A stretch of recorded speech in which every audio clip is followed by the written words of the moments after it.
দুধ না খেলে হবে না ভালো ছেলে, বহুল প্রচলিত এই গানের লাইনটি। ভালো ছেলে হতে গেলে দুধ খাওয়া আবশ্যিক কিনা এ নিয়ে বিতর্ক চলতেই পারে। তবে সুস্থ, সুন্দর, সবল স্বাস্থ্যের অধিকারী হতে গেলে দুধ পান করা অত্যন্ত জরুরি। দুধ হল সুষম আহার। দুধে রয়েছে প্রচুর খাদ্যগুণ। আমাদের প্রায় প্রত্যেকেরই দৈনিক খাদ্য তালিকায় দুধ বা দুগ্ধজাত দ্রব্য থাকাটা ভীষণভাবে প্রয়োজন। দুধ থেকে ঘি, দই, ছানা, মিষ্টি প্রভৃতি বিভিন্ন রকমের খাবার জিনিস তৈরি হয়ে থাকে। দুধ থেকে তৈরি আরও একটি খাদ্যও কিন্তু খুব জনপ্রিয়, তা হল পনির।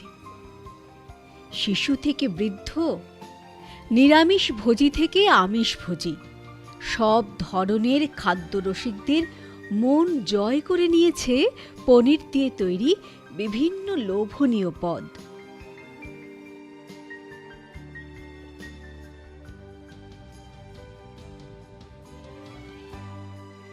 এই লোভনীয় খাদ্যদ্রব্যটির প্রস্তুতি স্বচক্ষে দেখবার ইচ্ছায় আমরা শিলিগুড়ি শহরকে পিছনে ফেলে পাড়ি দিয়েছিলাম নতুন জেলা কালিম্পংয়ের উদ্দেশ্যে।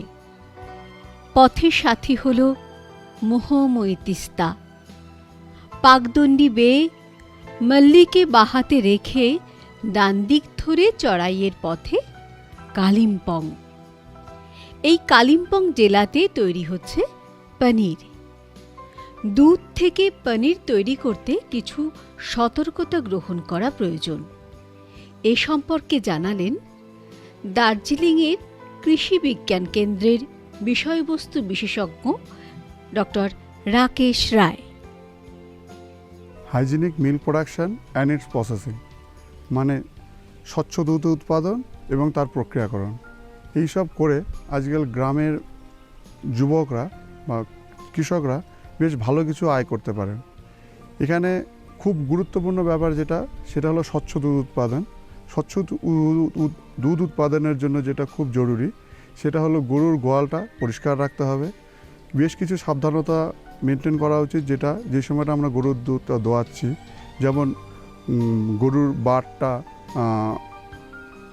দোয়ানোর আগে পটাশিয়াম পারম্যাঙ্গানেট দিয়ে ভালো করে ধুয়ে সেটাকে মুছে তারপরে আমরা মেনলি ফুল হ্যান্ড মেথডে সেটাকে আমরা ধুইয়ে দুধটা আমরা নেব।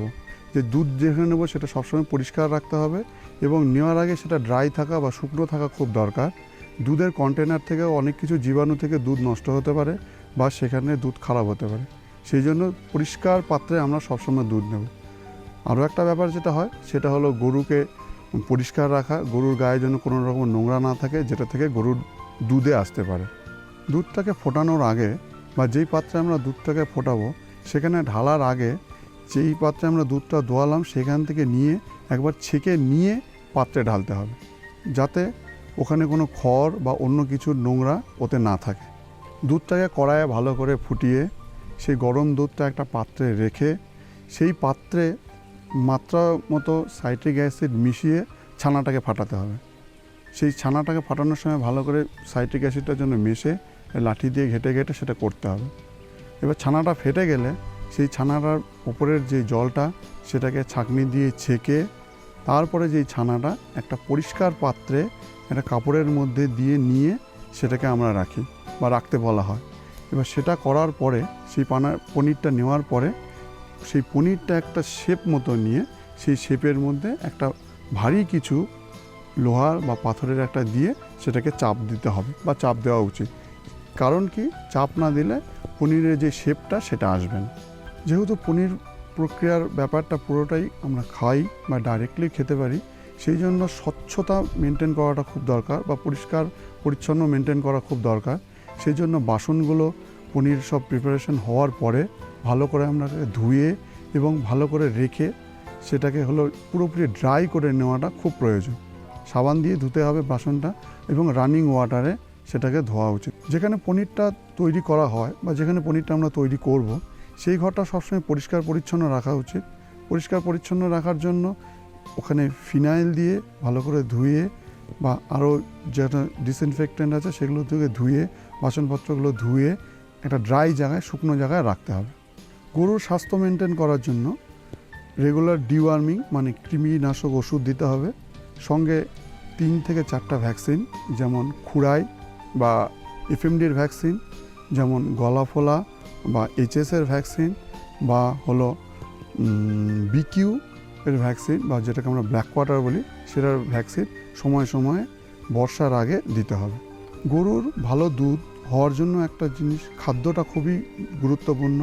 সাধারণত আমরা বলে থাকি গরুর খাদ্য আমাদের কতটা কনসেন্ট্রেট ফিড দেবো সেটার খুবই গুরুত্বপূর্ণ। যেমন সবসময় আমরা বলি যে গরুর বডি মেনটেন করার জন্য 1.5 থেকে 2 কেজি, সঙ্গে গরুর দুধের জন্য পার কেজি দুধের জন্য আমরা 400 গ্রাম করে ফিড দেওয়ার কথা বলি। আমরা বলতে পারি তাহলে একটা গরু যদি 10 লিটার দুধ দিয়ে থাকে তার জন্য 10 লিটারের জন্য 2.5 কেজি দুধ এবং তার বডি মেনটেন করার জন্য মিনিমাম 1.5 কিলো ফিড দিতে হবে। তার মানে এক কথায় বলতে পারি যেই সময় একটা গরু 10 লিটার দুধ দিচ্ছে তার কনসেন্ট্রেট ফিড, শুধুমাত্রই কনসেন্ট্রেট ফিডই সারাদিনে 4 কিলো দেওয়া উচিত। সঙ্গে খড় এবং সবুজ ঘাস পর্যাপ্ত মাত্রায় দিতে হবে।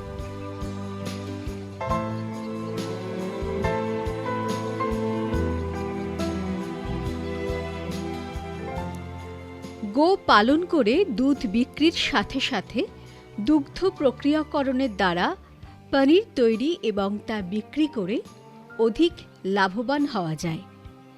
এই সম্পর্কেই নিজস্ব অভিজ্ঞতা বিস্তারিতভাবে জানালেন राजेन भिटवाल। मेरा नाम राजेन भिटवाल, मैं कालिम्पोंग डिस्ट्रिक्ट का रहने वाला हूं और मेरा गांव का नाम है पयूं खासमल, पीओ अलगड़ा, डिस्ट्रिक्ट कालिम्पोंग।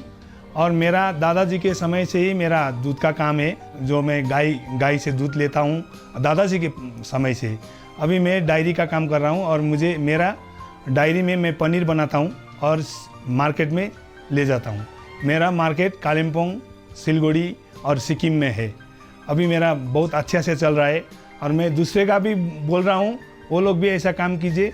आपने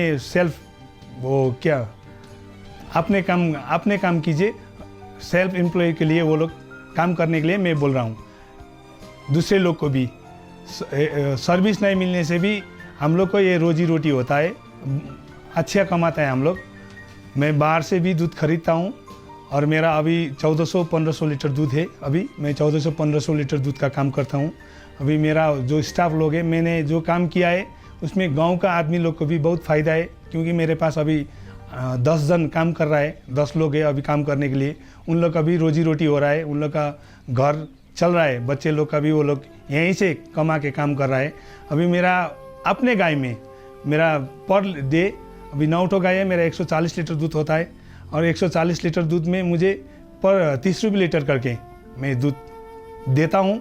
और वही दूध से मेरा कम से कम मिनिमम मेरा कॉस्ट होता है खर्चा का, वो 75,000 एवरेज होता है। और दूध का होता है 1,16,17,000 रुपये महीने का मैं दूध का लेता हूँ और वो कॉस्ट काट के 25-30 हज़ार रुपये मुझे महीने में मिलता है।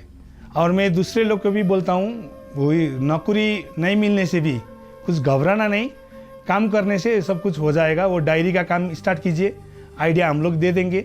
दूसरे गांव के लोग को भी हम लोग बोलते हैं, जो हम लोग का इधर गांव में गाय होता है, वो गाय पालने से आदमी लोग को फ़ायदा नहीं होता है, क्योंकि उसका दूध एकदम लिमिट होता है, 8 लीटर 5 लीटर 6 लीटर। जो अभी हम लोग HF गाय ले आए हैं उसमें 20 लीटर मिनिमम 20 लीटर दूध देता है।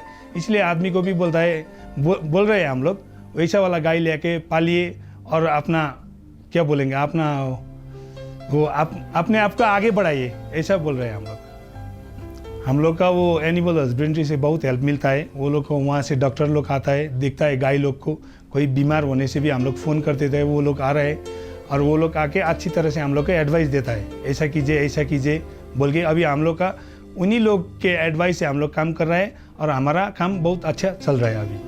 अभी हम लोग का गाय में कोई दिक्कत नहीं है। वैक्सीन भी वो लोग बोलते हैं, टाइम टू टाइम फ़ोन कर देते हैं वो लोग हम लोग को, अभी इसका वैक्सीन लगाना है, अभी ये चीज़ का, अभी ये चीज़ का, वो सब कालीमुंग से आके डॉक्टर लोग कर देता है।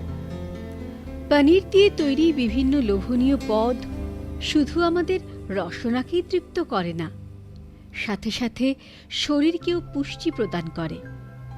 পনিরে আছে প্রচুর পরিমাণে ক্যালসিয়াম ও প্রোটিন, যা আমাদের হাড়কে মজবুত করে, আমাদের শরীরে এনার্জি বা শক্তির সঞ্চার করে। গতানুগতিক কৃষিকাজের পাশাপাশি গো পালন করে দুগ্ধজাত পনির তৈরি ও বিক্রি করে আর্থিকভাবে সমৃদ্ধ হয়ে আর্থিক শ্রীবৃদ্ধি ঘটুক, অনুপ্রাণিত হোক যুব কৃষক বন্ধুরা।